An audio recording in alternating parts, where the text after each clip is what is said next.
फडणवीस महाराष्ट्रातच राहावे अशी इच्छा भाजप प्रदेशाध्यक्ष चंद्रशेखर बावनकुळे यांनी व्यक्त केली। राज्याचे उपमुख्यमंत्री देवेंद्र फडणवीस हे भाजपचे राष्ट्रीय अध्यक्ष बनणार असल्याच्या चर्चांना उधाण आलं आहे। या पार्श्वभूमीवर भाजपच्या राज्यातील नेत्यांना मात्र ते दिल्लीत जाऊ नये असंच वाटत आहे। भाजपचे प्रदेशाध्यक्ष चंद्रशेखर बावनकुळे यांनी याबाबत वक्तव्य केलं आहे। महाराष्ट्राचे नेते उपमुख्यमंत्री देवेंद्र फडणवीस हे उत्कृष्ट संघटक आहेत। त्यांना राष्ट्रीय अध्यक्ष करण्याबाबतचा निर्णय केंद्रीय नेतृत्व घेईल। मात्र राज्यातील 14 कोटी जनतेच्या कल्याणासाठी फडणवीसांचे शासनातील आणि संघटनेतील स्थान महत्त्वाचे आहे। ते महाराष्ट्रातच राहावे असेच आम्हाला वाटते, असं चंद्रशेखर बावनकुळे म्हणाले। यावेळी त्यांनी भाजपच्या संवाद यात्रेवर देखील भाष्य केले। 9 ते 11 ऑगस्ट दरम्यान भाजप संवाद यात्रेच्या माध्यमातून संपूर्ण राज्य ढवळून काढणार आहे। या यात्रेदरम्यान राज्यातील मंडळ स्तरावरील 750 ठिकाणी भाजपचे अधिवेशन होईल। भाजपच्या 69 संघटनात्मक जिल्ह्याच्या ठिकाणी जिल्हास्तरीय अधिवेशनासाठी महाराष्ट्रातील 36 नेते मुक्कामी जात आहेत। उपमुख्यमंत्री देवेंद्र फडणवीस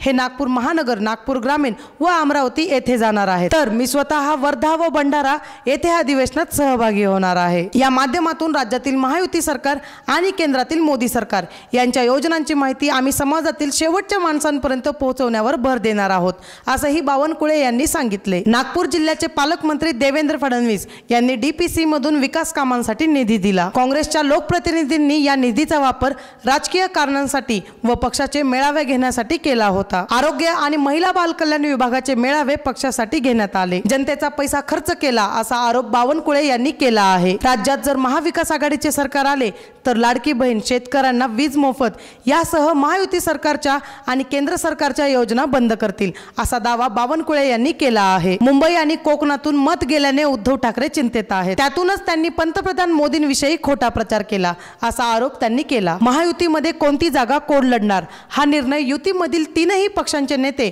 आणि भाजपाचे केंद्रीय नेतृत्व घेईल, असे देखील त्यांनी स्पष्ट केले। अशाच ताज्या राजकीय घडामोडी पाहण्यासाठी आपल्या बातमी टीव्ही या YouTube चॅनलला लाईक, शेअर आणि सबस्क्राईब नक्की करा।